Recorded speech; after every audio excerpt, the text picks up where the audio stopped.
We can't afford it, like, absolutely. Already terribly constrained.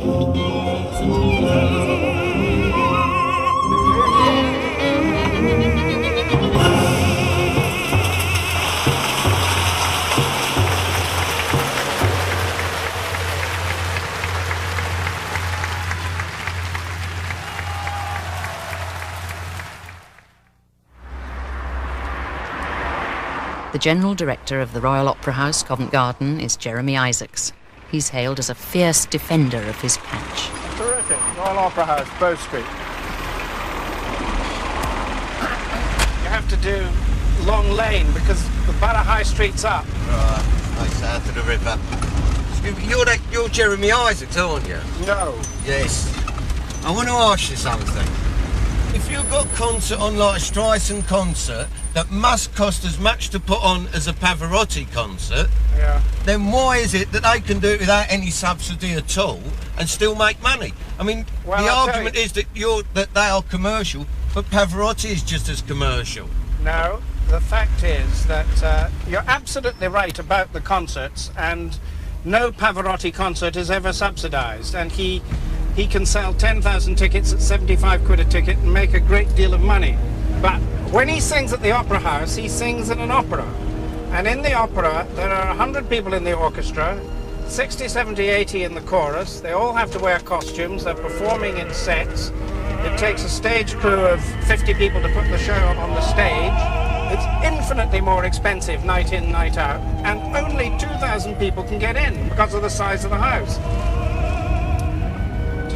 Verdi's Aida or Wagner's Meistersinger or Tchaikovsky's and Petipa's Swan Lake or Sleeping Beauty, you need subsidy, and there isn't a single country in the world where it doesn't have subsidy, and we have the lowest subsidy in Europe. Those people that can afford the top seats or the good seats, they don't need subsidising. Please address your remarks to your Member of Parliament and to the Secretary of State for the National Heritage. But there are members of this cabinet, this government, that will say to me, Jeremy, it's a market, you charge whatever you can get. There's no way I could afford to take my wife and myself outside the Opera House. I'll tell you just said, if you and your wife are prepared to go up to the amphitheatre, the pair of you will get change from 100 quid. You just said so that part of the nonsense.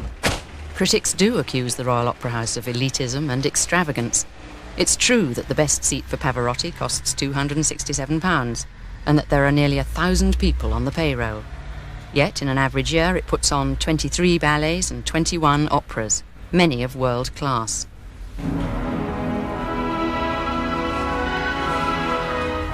Between them, the Royal Opera and the Royal Ballet receive £15 million of public money a year. Jeremy Isaacs must convince the audience, the Arts Council and the taxpayer that they're all getting value for money. But a storm is brewing, because the opera and the ballet are both planning new productions to open within weeks of each other. Trevor Nunn, who's been directing Sunset Boulevard in Los Angeles, has been invited by the Royal Opera to produce Katya Kabanova, a 20th century opera by Janacek. The orchestra rehearses under music director Bernard Haitink.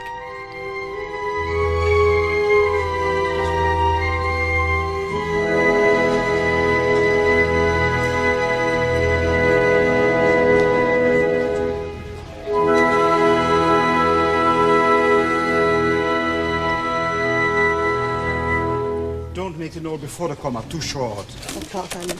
This is the woman at the eye of the storm. So look, Maria Bjornsson is the celebrated designer of the musical Phantom of the Opera.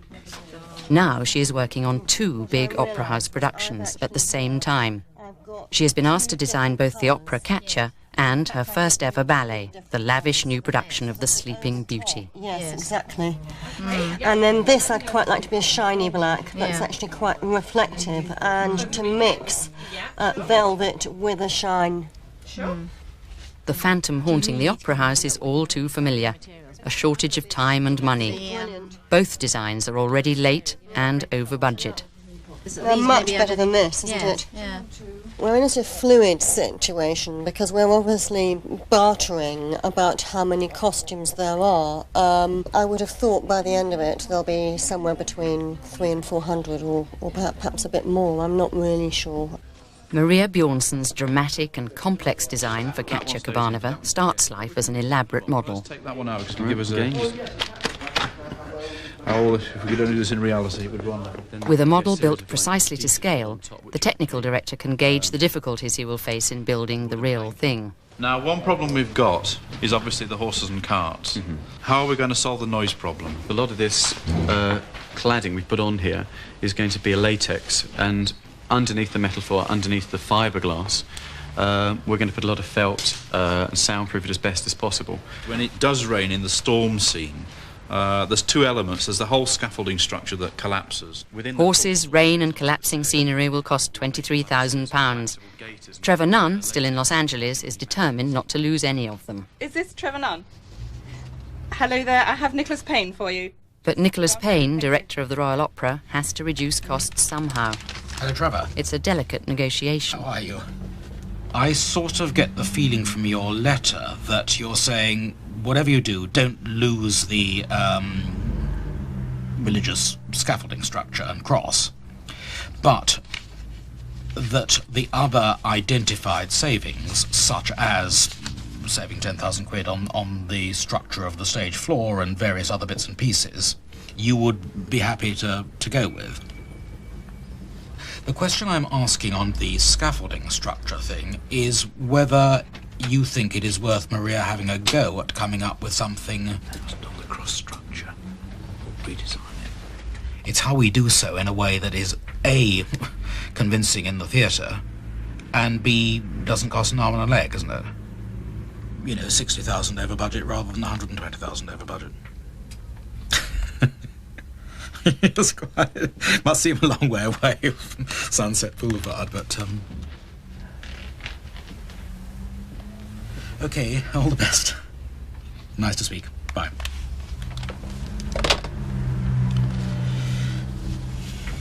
I think he takes the other cuts. Difficult to pin down. And what about the scaffolding? He's prepared to have a simplification. What he doesn't want to do is to lose the thing, because actually, if the cross doesn't collapse into a position where she can run up it in order to throw herself into the river, right, he's lost his climax. Uneasy about the delays, the Director of Finance, Clive Timms, calls an emergency meeting with the ballet administrator and the heads of wardrobe and set construction. Yeah, I think she's got a slight mental block over it at the moment. David's costing what it would cost to... Katja and Sleeping Beauty have fallen even further behind schedule.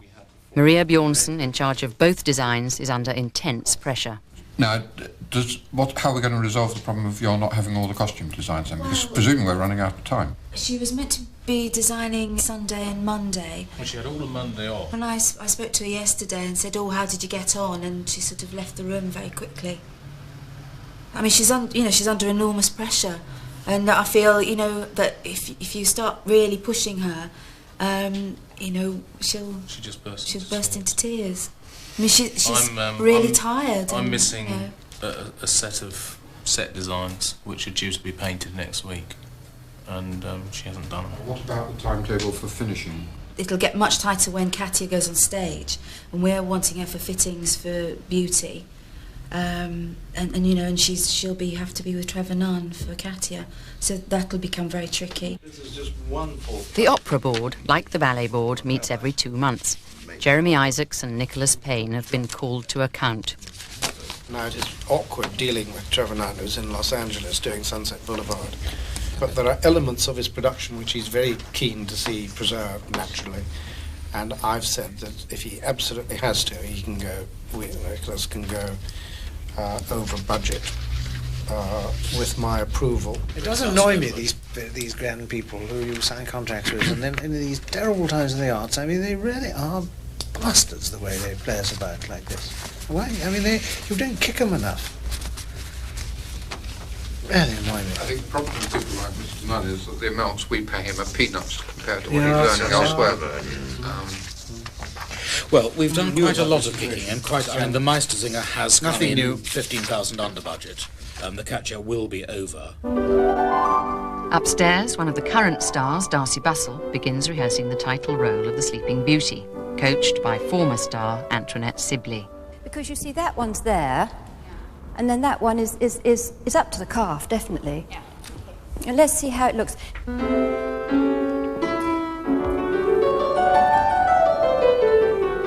Yes, did you see? Hear it in yourself, that's right.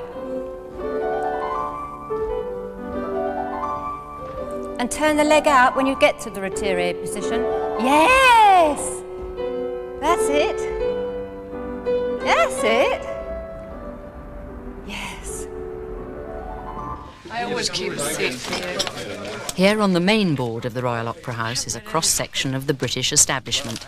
Among them are millionaires, bankers, industrialists and politicians. They're all people who know how to look after the pennies. I haven't heard any of the budget. Oh, God, what has happened? Oh, the budget, I can tell you about it. Tell me about it. What's happening? It's all going to be for public expenditure savings, pretty well. There's 11p on a pack of fags, something on petrol, 3p on petrol, nothing on VAT. Nothing on books or newspapers? No, nothing on that. So you're all right. You're all right, too. Yeah, I'm all right, too. Living up there. Now, Chester, don't say that with such joy. How much... Could we begin, please? Sir Angus Stirling's day job is running the National Trust. We have apologies, I'm afraid, from the General Director, who is stranded in Paris. With Jeremy Isaacs away, it is up to Finance Director Clive Timms and Marketing Director Keith Cooper to put the management's case as best they can. See on the front page there that the three items, 60 against Katja, 60 against Beauty, which may be optimistic, and 117 against Overtime, are almost all exclusively to do with those, and we really can't bloody well afford it. But I agree with what you said earlier. We must express our extreme dissatisfaction that should have happened. I thought we had left those days behind last year. My mind is right? absolutely clear. I shouldn't have been given a penny extra. No, I must say that Not a penny. that's the point that I want to make. Why was he given? I know you said that you can't necessarily answer these questions, Clive, but the fact is that we must express our deep dissatisfaction that was agreed, it seems to me. We can't afford it. What's the reason for allowing the designer to have another 60 for Beauty? That's much worse. Beauty has an original budget it's not worse, it's as bad. Beauty has an original budget of 500,000. The designer has asked for an additional budget of 130. That is in the process of being negotiated with the designer. $500,000 sounds to me an awful lot for a production of that kind, and I should have thought some miracles can be done on half, if not quarter of that. I feel that we're not really being able to represent our case, and Jeremy would want to say, I think, two things. Sleeping Beauty is designed to last 20 years, and I think that the Sleeping Beauty, apart from the fact that Paul Ballet Company have done without a full-length production for an entire season in order to save up for this, it is a very major part of the American tour. And I think the way Maria has designed it is very much to create something that will serve us incredibly well in the decades ahead. This is no ordinary set design. Maria Bjornsson has created a grand and unusual perspective. But it means it won't be too slippery. Even the model is extraordinarily complex. This again is probably going to be fiberglass, and it's just a question of putting the brake in the right place. The tiny tables and chairs must be made exactly to scale. Meticulous detail like this, which may save money on the final set, does not come cheap. Look at the carving on the backs of the chairs.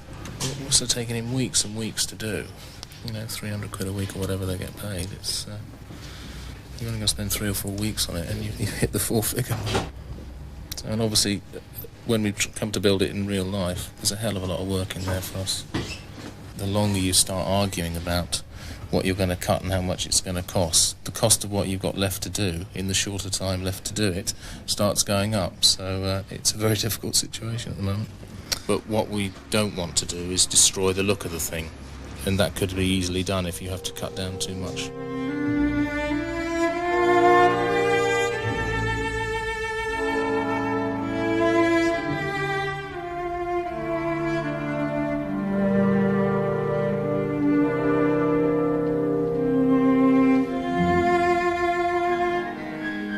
Trevor Nunn is finally back from Los Angeles to take charge of rehearsals for Katya Kurbanova.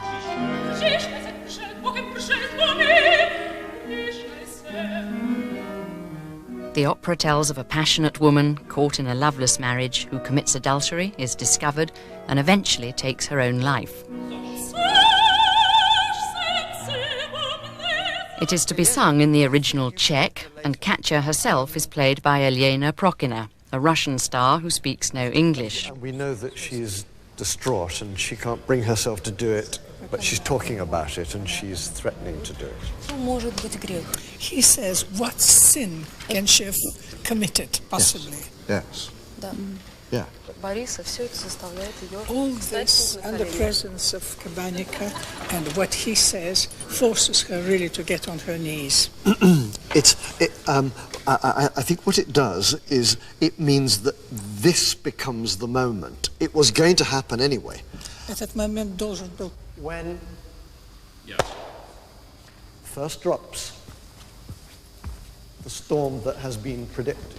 Well, I think this is a really appalling story of incompetence. I'm terribly sorry. I mean, it's not yours entirely, in fact, only marginally, but that the Opera House can contract a designer for two different works in this way at the same time, and that she can accept commitments that she then can't fulfill.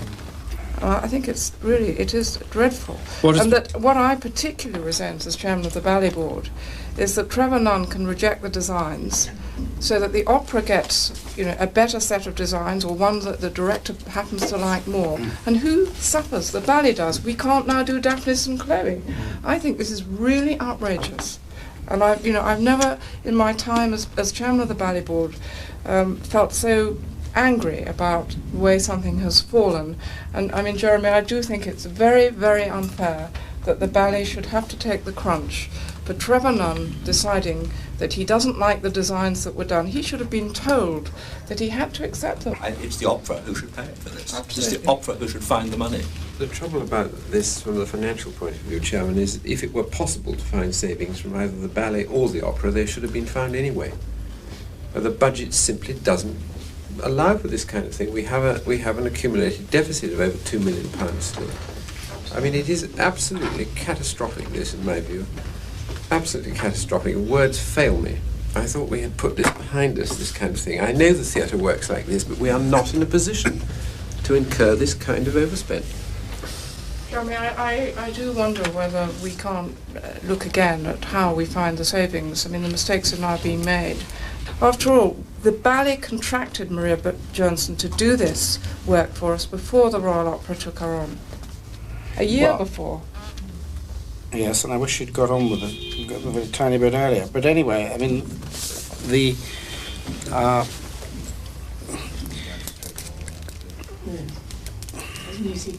don't know. I mean, you have a point, and I will look at the question of how we allocate this overspend. But what you're suggesting isn't practicable. Sets, I mean, Anthony could have rejected Maria Bjornsson's designs for Sleeping Beauty if he hadn't liked them. Indeed, he would have been failing in his duty if he hadn't done so. Trevor had a vision of how he wants to see Katya. She had a go at it. He didn't like what he saw. He was absolutely right to say, sorry, I don't want to do it in those sets. Go away and redesign it.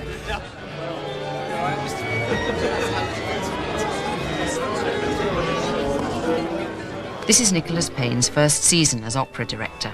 If Katya is a failure, he takes responsibility.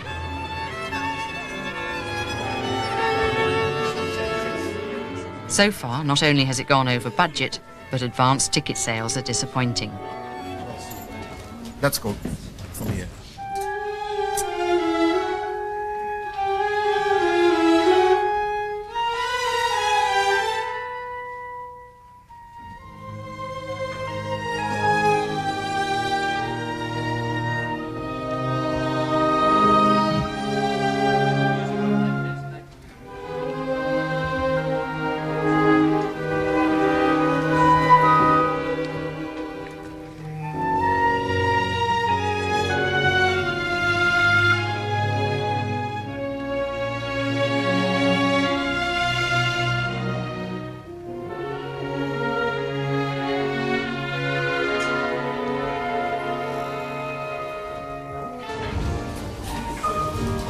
the first rehearsal of The Sleeping Beauty. It's produced by Anthony Dowell, director of the Royal Ballet. And suit to new and girl outside and boy outside and suit. Yes, so you make it and take the direction with the direction of the leg you're going with, then you will. Yeah? So it's half and half. Can we have the gentleman with one arm up, because they're getting a bit like this in the middle. Anthony Dowell was celebrated for his own interpretation of The Prince in the Royal Ballet's 1977 production. Well, I don't think they're going to be able to use it. It'd be nice if they could, but I don't... Are the girls on the floor? They are. Oh, well then, yeah. Where's your garland? On the floor? Oh, yes, use it. Yes. The Sleeping Beauty has always been the Royal Ballet's party piece, at home and abroad. For accounting reasons, the opening night will not be at Covent Garden, but at a gala in Washington, in front of President Clinton and Princess Margaret. You see, they're leg like coming over that way. They're on the wrong leg, though, I think, aren't they? You see, at the moment, I'm stitching the frills to the neck and neck of the tutu. I'm on frill number 9. One more to go. Are these different from other tutus? This is the classical tutu, which is basically a plaid tutu. There's the two types. There's the Aurora Friends and the Lilac Fairy, which is what we're doing now.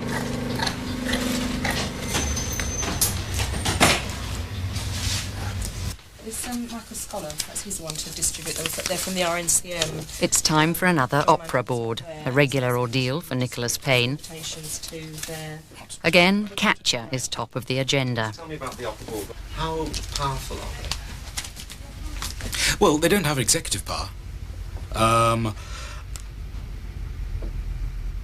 mean, Jeremy and I have the executive power until we abuse it in such a way that they fire us. And as a board, they of course don't have that ultimate control that the main board has. However, if they use their power cleverly, as the ballet board tried to do last month, those invitations. I think we went in for that underprepared, and I don't in the least object to Blackstone making her pitch, but it seems to me that from my reading of the thing, that the argument was one-sided. Yes, what did you think when you read the minutes of that? To be honest with you, I thought, bloody hell, why are they talking about this without me being there? What the chairman wanted me to put on the agenda was Katya Cabana for overspend, and like Macbeth's amen, it's stuck in my throat. I couldn't write overspend on a... Just give the facts. Yes, and we've done two things. We've cut back on extras and actors in the Katya budget, and we'll save on that part of the Katya budget £20,000 to £25,000. So we have, from our own resources, contributed £45,000 towards that 60. Right. So I would quite like that recorded in these minutes, so people realise that it actually is perhaps a less damaging situation than perhaps some of us imagined. And I only wanted that without having an argy-bargy with the ballet board, is that they produced some very critical minutes. I was saying it was outrageous that the Royal Ballet carried the can for a failure of control by the Royal Opera, and it was an appalling story of incompetence, etc., etc., etc. But I think we can just forget that, and I don't really want to answer those, certainly not in the minutes. The metal and fiberglass set for Katya is causing problems. Will it stand the weight of 2 horses? I saw the cart this morning, and that's going to weigh a fair bit, because they're not Shires, but they're one down, which is the cob. And so by the time you get a couple of those standing side by side, if we would have gone for wood, I think it would have shattered. If the cart is as heavy as you say it is, as soon as it goes over the lip of the hill, the poor horses are going to end up in the back wall. It's not that bad. In another workshop, Anthony Dowell takes his first precarious look at the Sleeping Beauty set. I'm usually also terrified before the Rose d'Arge that, yes, this is, I can see to run down these is quite tricky. I'm sure someone's going to come down on their bum at some point, but we'll just have to go. So I think I'm going to have a few Auroras that will want to lynch me when they see that as their first entrance. A week later than expected, the Katya set finally arrives at the Opera House. It's assembled by the Night Gang, 28 men who work from 11 p.m. until 7 the next morning. In any 1 week, the stage must accommodate up to 4 productions in repertory, as well as morning rehearsals of other shows. Just attached to them, but we've got to fit them on Sunday morning. By 2 a.m, the night gang has already taken down the set of Rigoletto and started to put together Katya's heavy structure. There we go. You have to run up and down it. Yeah, then you get the bridging pieces again at the top.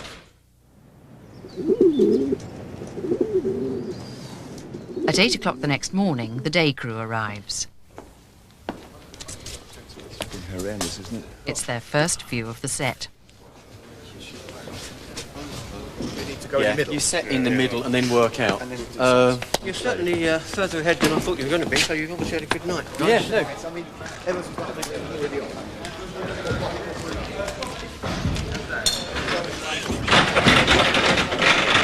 Give me a squeeze here, will you, somebody? Okay, gotcha. So when you put a spade in there, you put your bar in there, stay to the back. How's that? Yeah, that's putting it nice.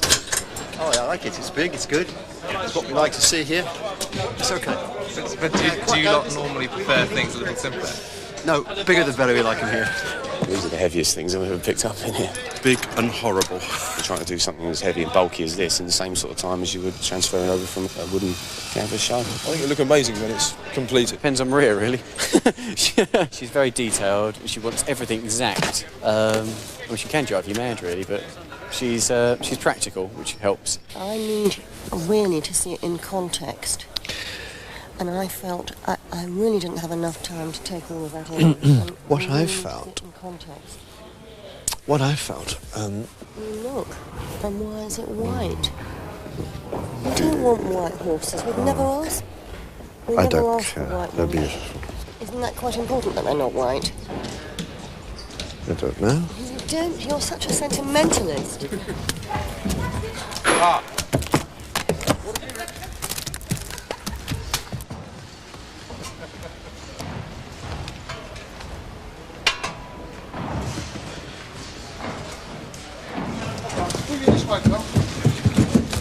You work to me.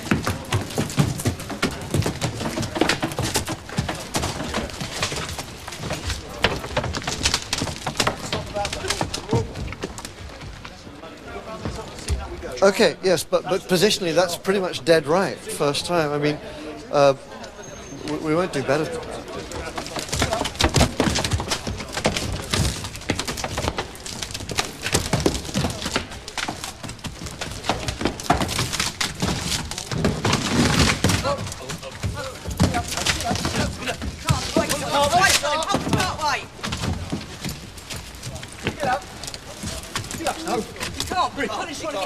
Who's got a knife? Got a knife, anyone?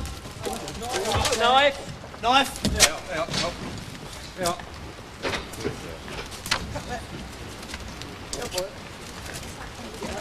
So one down. Oh, take the shelf up with him.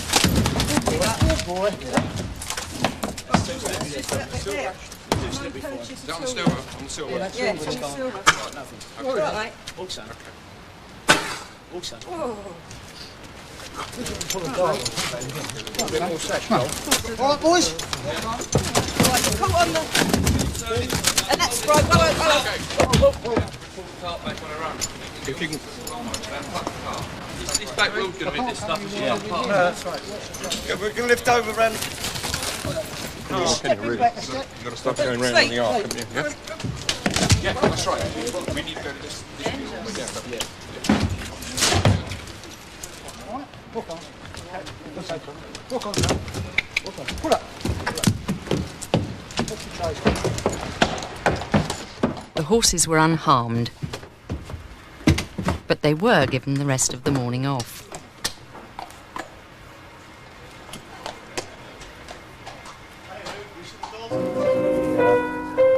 There's pressure on the human performers too.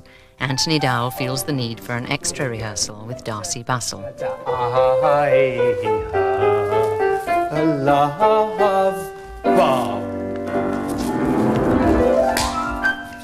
see what it looks like. Knee up, toe, knee up.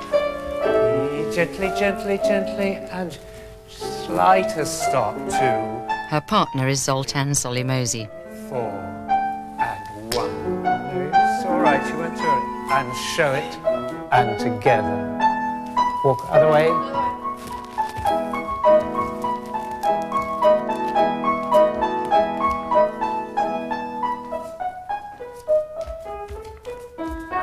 No, not too many. You must finish by...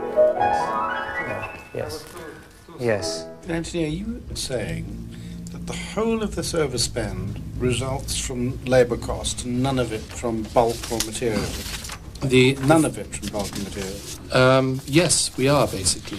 Because when you have to get your curtain up on time and you're getting behind, the only thing you can do is throw money at it, and it's the labour that's really dished us this time. We've had panics before, but I don't think we've ever, in 26 years, have I had anything quite like this, but it's come that 5 weeks to get a whole ballet on. I think that's really is cutting it fine. I think every outworker in London and around are working on our beauty. This is our 4th week now, without any time off. So we're all a little tired. And this is the first time I've ever had to admit at an early stage that we weren't going to be totally ready. It's not really us who's behind. No. Since Christmas we've put on 2 big operas, all the maintenance for various companies, and this. We've had beautiful things to make, and beautiful fabrics to work with, so that really does help. It's lovely things to make, and yeah. Just have to think of the money, the overtime.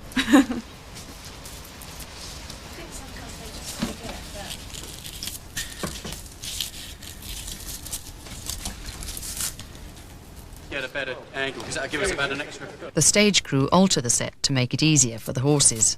They'll have to wait until the final dress rehearsal to find out if it works. The designer wanted different coloured horses. He wasn't injured at all. We've got a white one and a brown one, but the white one has had to be coloured grey with hairspray. It just brushes out of the fur, so it doesn't do the horse any damage, and they're losing their coat anyway at this time of year. Even the horse has a make-up job. The final dress rehearsal. And go, please.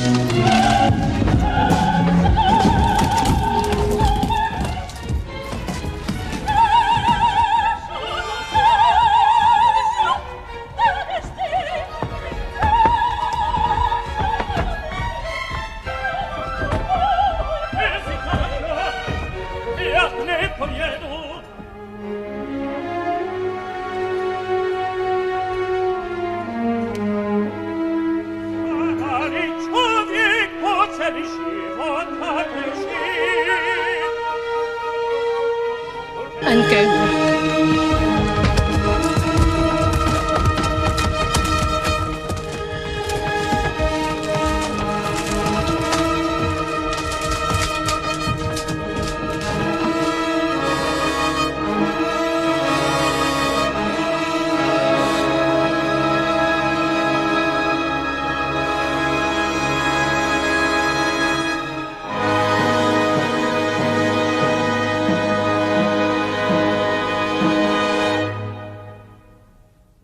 Decided we couldn't rehearse. The horses got to the finishing post without a problem, but by the end of the rehearsal there's still plenty to worry about. Last scene first. Last scene first. That's terrific. Well, we're still in a bit of a mess, but we'll get there. But, yeah, just it goes into my armpit. Okay. You couldn't bend over a bit so we actually see what the front of the tutu looks like. Yeah, that's very pretty. Darcy Bustle will wear a different tutu for each of the 3 acts, and she's not the only one to dance the princess. 5 other ballerinas from the company will perform the part on this tour, and there's intense competition among them for the most prestigious dates. There isn't any more frightening that we could just... Yeah, okay. Darcy Bustle's main rival is guest star Sylvie Guillem. Every performance she dances in, even if she danced the last 3, would be completely sold out. If we can add to the box office and carry ourselves over this 85%, at the Met, by including Guillem and other performances, I would wish to see it happen. It's Anthony Dow's decision, but I have put that point to him and he is reflecting on it. Our company has always been superb, better than the Paris Opera and Sleeping Beauty. It is our ballet. I think it would be quite wrong to give any guest artist from any company the first night in New York. I really do. I mean, if you can persuade her to do the last night in New York, that's what you should persuade her to do. What is that? I'm not saying I can persuade her to do anything. Darcy Bustle started her career at the Royal Ballet School, aged 13. I was very clear on who I wanted to dance the first night of production of Beauty. That was not a problem. Who have you chosen? Darcy. She is, you know, a product of the school, but it's just her qualities for that role. This amazing freshness and clarity of technique, a new image perhaps that she's created for the English dancer. She's a dancer of the 90s, but her particular qualities, I think, are really beautifully suited to the role of Aurora. Oh, yeah. Move, yes, move, good. And travel, and travel, and travel, and bum, bum, bum, bum, bum, bum, bum. Good. Thank you. Sorry, I'm a bit knackered. The opening night of Katya Kabanova. The board has reluctantly agreed the overspend on design, which at least is not as much as it might have been. But the opera has got to do well at the box office. One has to cross one's fingers and one's toes on the day of a first night. I twitch and am nervous. I think it's a very strong production of a great and marvellous piece. The problem is, it's Janacek, and at our prices, we find it very difficult to fill the house. It's absurd, because this is a masterpiece. I hope for reviews and word of mouth that will have people battering at the doors to get in, but at the moment, as we open, we've got an awful lot of seats to sell. Even at the last moment, there's a problem with the collapsing scaffold. There is a problem.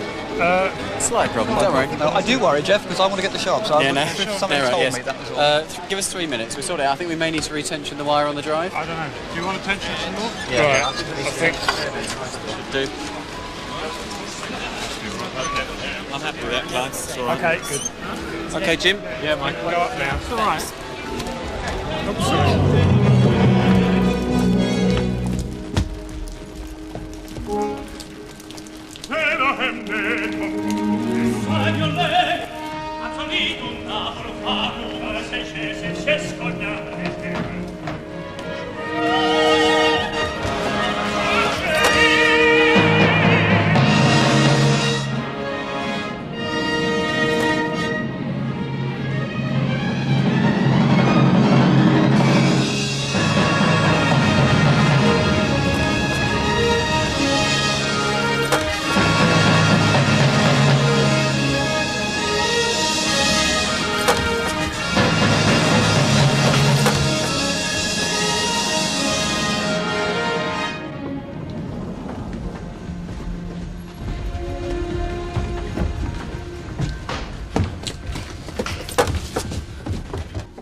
The first night was a triumph.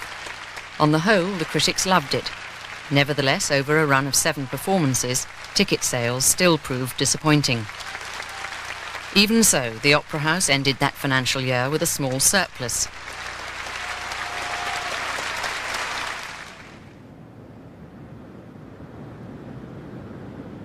Anthony, I have to say, you know, it is absolutely imperative that the Royal Ballet Tour of the United States more than covers its costs. Not covers its costs, more than covers its costs. That is a very, very tough one, simply because of the traditions of never being able to do more than break even with sponsorship. I'm obviously working at it very, very hard. Break even, but I mean... we've got to break even. We're not allowed to go unless we break even. Somebody look up the flights to Buenos Aires. I don't know what I'm doing. Only 6 days after Katya opened, the Sleeping Beauty set reaches the stage. If the boys will have to guide them because they can't see with their tutors. It's another stressful moment for Maria Bjornsson. It's amazing. I'm just... What? You know. I know. So am I. With the first day. Thursday, it's beauty. You know, I'm in one of those. I know. Every few months, Jeremy Isaacs likes to talk to his entire workforce. Beforehand, his team meets to discuss tactics. Right, what do you want me to say? The truth. Yes, we know about that, but which bits of the truth? Well, I told you what I wanted you to say the other day. Nicholas made the point that he thought that the overspend on Sleeping Beauty and Katya, which is exercising an awful lot of people in the production departments, ought to be put in the context of overall house expenditure. Do you remember? I mean, he says everyone's getting in a terrible state about it. Talking of saving money when you're trying to at the moment, from the wardrobe's point of view, and I think from other departments as well, with Cherubim, Katya and Sleeping Beauty running so close together, it's causing a hell of a lot of overtime. Yeah, well it is. It's why you're wanting to spend I've asked why, fair point. The reason is, as you know, that both Katya and Sleeping Beauty, not for different reasons, for actually the same reason, were late. Because they use the same designer, and that is not something that we're going to allow to happen again in a hurry. And I'm sorry for that, because it's meant that your work has been less evenly planned than it ought to have been. We've been busy all the way through. In the last few weeks of Beauty and Katya, some work has gone out that we didn't intend originally to go out. Jeremy, it's not only the fact that we're doing the new productions, at the same time we're putting on Marlin, Rigoletto, Balla. They're all huge shows. That's what I mean by we've been busy all the time. Yeah, all I can tell you, Ron, is that it's the big shows that pull the public, you know. You're trying to save money, and then you're paying out money in the overtime for us to get the work done. Yeah. I mean, I guess it plays out in the end. It's a culpable error. There's no question of it. You're quite right to be concerned about it. It's very responsible of you to put the point. Sleeping Beauty costumes are still arriving. Many of them are incomplete, and it's the last dress rehearsal before America. The Porter Ballet room at all? Any spare ones? That goes underneath the armour. I think the fasten, but the armour's not here. It's a bit back. It should be about here. It's got to be antennae crust. Boy, high enough so he doesn't get caught in this, does it? No, I've got some padding. Some padding? Where? Look. It's completely flat. Just made my day. That has made my day. You look Butch?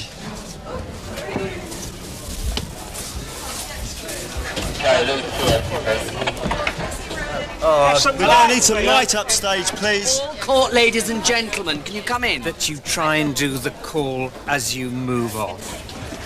About 5 white for props. Okay. Peter? I don't know. There's no one else in Right, the good. Anthony, we should do the new entrance of the lilac attendants. Not coming down the stairs. Oh, yes. Let her do da-da-yai, da-pum. This is a nightmare. It's on your own. Changing everything constantly, and we've not got all the cloths rigged up properly as they should be rigged up. Dame Ninette de Valois, founder of the Royal Ballet and now 95, keeps a beady eye on her company. The way the wings shine. Yes, this might be where the cradle has to go back, you know. They Go might back. The final dress rehearsal should run like a performance. Whatever happens, the show must go on.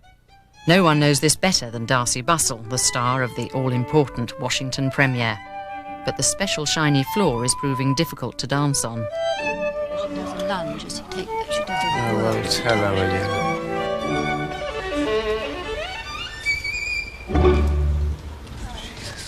Come on. Can you please start? I don't care what's wrong, just please start. Should we do, before the Barry, just start. 1, 2, 3, 4 bars, please? It's fine, but she just got the toes in between.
That could quicken up that last Yes. Come on. By the time we finish this rehearsal today, I have to rewrite everything. You're going back out to your... I'm going out at 4 aren't I? Yeah. They're still changing some of the flying sequences. OK, that's the crowd I thought was coming in, yeah. You end up being paid for your missed meal break, so you don't have a lunch break, you don't have an evening. That's the case of throwing money to get the show up. Don't look down. That's not musical. And that should be further back, shouldn't it? You see, and then come up quickly. It has not gone well, and tomorrow the set and costumes will be sent to America. There is very little time left for Darcy Bussell to prepare for her big night in front of the President. This is going to make a point of that. I knew that.